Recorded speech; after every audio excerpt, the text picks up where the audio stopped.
Je ne comprends pas qu'il y ait de honte à avoir un corps et de ne pas savoir se servir pour se défendre, et qu'il n'y eut pas de honte à avoir ce que l'on appelle le logos, la parole, et de ne pas avoir cette capacité à s'en servir pour se défendre. C'est la phrase d'Aristote.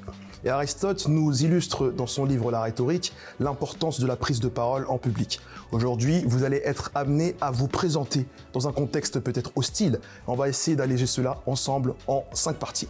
Je me présente à vous, Shadrach Ilanga, formateur enseignant au sein de l'ISC Paris Campus Orléans et responsable du programme Entrepreneur Indépendant. Aujourd'hui, nous allons voir ensemble ces points du fait que j'ai une certaine sensibilité pour la rhétorique et pour les mots dits au bon moment, car cela impacte. Qui suis-je? C'est la première question à se poser.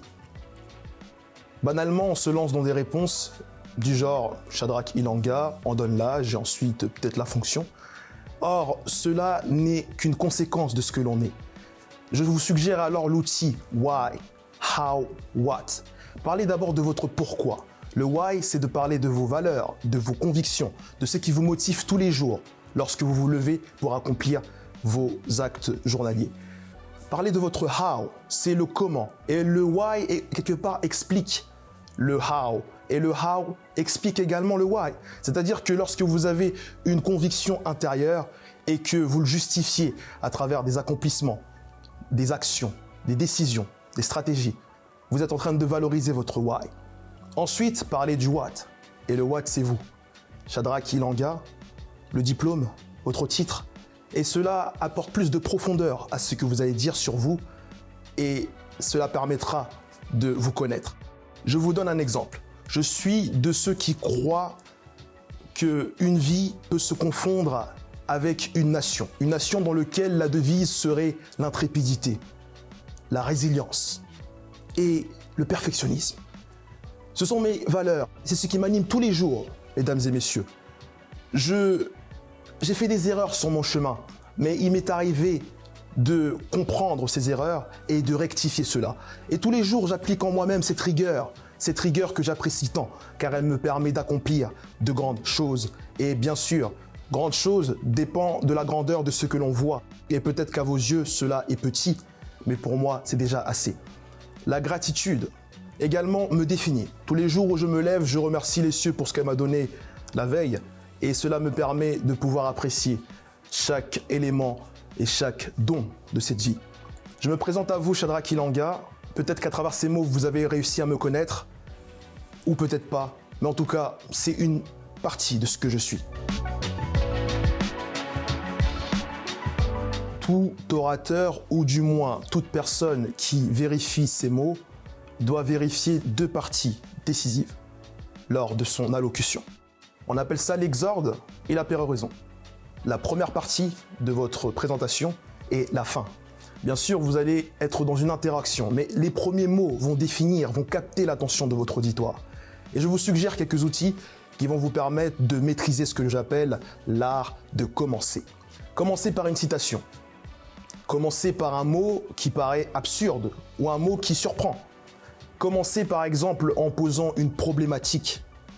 Et essayez, pourquoi pas, de commencer en racontant une histoire. Pourquoi vous et pas un autre? Pourquoi le choix de l'ISC? Il sera temps pour vous de parler avec conviction et persuasion. Avancer des arguments affectifs, mais également avancer des arguments rationnels. La composition d'un argument comprenant la pratique de la conviction se compose ainsi. C'est une conclusion, objet de votre pensée, à laquelle vous allez additionner une justification. Cela veut dire qu'il ne faut pas faire une conclusion pour une conclusion. Je vous pose la question, pourquoi vous et pas un autre? Pourquoi moi et pas un autre? C'est ma conclusion. Plus justification, il ne faut pas dire parce que je suis dynamique et motivé. Il faudrait prouver encore le dynamisme et la motivation. Allez jusqu'au bout de la pensée. Retenez cette chose. Le poids d'un argument se mesure au prorata du degré de transparence d'une pensée. La persuasion. La persuasion serait une manière de vous persuader. Par exemple, si je vous fais ce geste-là, vous pensez que je vous aime. Peut-être que ce n'est pas vrai. Mais la persuasion, c'est ramener l'interlocuteur dans un état et dans une conviction d'une chose qui peut être exagérée ou qui peut être tout simplement extrapolée. Je vous dis, je suis parti en Russie. Mais je ne vous le dis pas comme ça. Je vous dis, je suis parti dans un pays dont l'immensité se mesure à 3000 stades réunis et où le climat est semblable à l'Antarctique. À ce moment-là, vous ressentez les choses avec vos sens. Alors comment on l'a fait? La persuasion égale illustration plus description en essayant de faire appel aux 5 sens. Les 5 sens que vous connaissez. V, A, K, O, G. Le sens visuel, le sens auditif, le sens kinesthésiste, le sens olfactif et gustatif. Et bien sûr, ce jour-là, vous allez être dans une interaction. Et cela doit vous amener à prendre en compte les moments de parole, mais les moments également d'écoute. C'est pourquoi je vais vous parler d'écoute active. Lorsque votre interlocuteur vous parle, montrez que vous êtes intéressé par rapport à ce qu'il vous dit. En faisant très bien, en répétant même un terme. Et je vous amène vers les 4 types de reformulation. Reformulation écho. Vous avez un terme employé par votre interlocuteur qui vous interpelle particulièrement. Vous l'employez pour pouvoir rebondir par la suite. Exemple, que pensez-vous de nous par rapport à ce que l'on présente? Que ce que je pense de vous? Alors, j'aimerais vous dire cela, etc., etc., etc. Reformulation reflet. Reformuler entièrement la phrase de l'interlocuteur pour pouvoir rebondir. Vous voyez le mécanisme. Reformulation synthèse. Il se peut que vous ayez, comme moi, un interlocuteur qui pratique la longévité des phrases et qui ne s'arrête jamais. Et vous avez juste la nécessité de récapituler et de synthétiser rapidement ce que la personne veut vous faire dire. Et ensuite, vous rebondissez. Et il se peut également que vous ne comprenez pas. Ne vous lancez pas dans des réponses pratiquées avec une maîtrise de la médiocrité. Non. Lancez-vous avec une réponse sincère. Essayez de clarifier. Reformulation, clarification. Vous me demandez bien cela? D'accord. Je vais essayer d'y répondre. Et à défaut, je ne saurais pas vraiment vous le dire, mais je pense cela, en précisant que c'est votre humble pensée. Un psychologue américain du nom de Mehrabian nous illustrait l'impact d'un discours en nous expliquant que 55% de l'impact d'un discours est basé sur l'image. C'est pourquoi je vais vous alerter sur votre manière de vous présenter et de quelle manière vous allez également impacter par la forme. Voici les 5 piliers de l'orateur. Nous avons la posture. La posture doit être à l'image de ce que vous voulez montrer. Bien sûr, si vous voulez parler de confiance en vous, ayez une posture en conséquence, qui aille dans ce sens. Et voyez-vous, le plus souvent, la posture est un objet de jugement par rapport au sérieux ou non de la personne.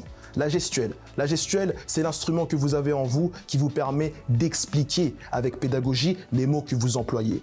Les silences, outils de réflexion, outils d'émotion. Vous voyez? C'est aussi simple que ça.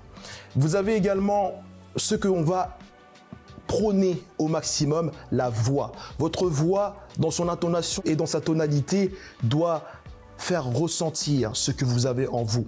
Voyez-vous, votre voix est la voix. Voix, V-O-I-X, égale voix, V-O-I-E. C'est par la voix de votre voix que les mots vont se faire entendre. Donc faites-le entendre. Et enfin, le regard. Observez votre interlocuteur, observez votre auditoire et essayez d'être, comme dirait l'autre, transparent par vos yeux, car le regard est le reflet de l'âme. Un jour, je mangeais dans un restaurant et il y avait un restaurateur qui me disait « l'appétit vient en mangeant ». Et je pense que je vais essayer de vous proposer plutôt des suppléments qui vont être les figures de rhétorique. Je vais vous en proposer 4 que je vais vous détailler afin que vous puissiez les utiliser à votre bon escient pour montrer votre créativité et pour prouver ô combien vous pouvez être impactant. Nous parlons de comparaison. La comparaison, on va la subdiviser en 2 sortes de comparaison. La comparaison stylistique et la comparaison grammaticale.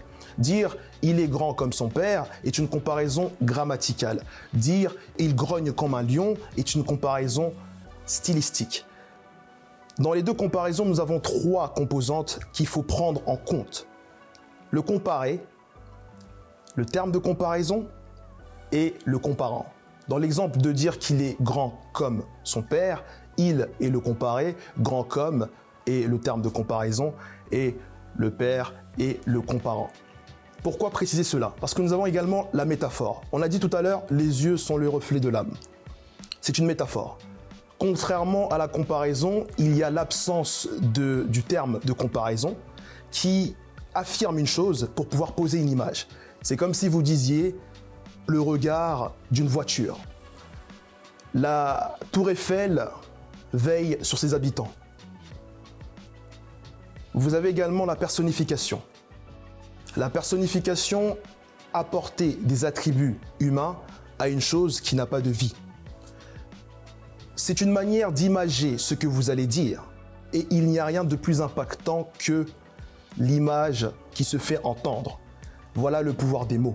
Personnifier la chose serait dire, par exemple, que 2019 a été la mère porteuse de plus de sociétés bébés.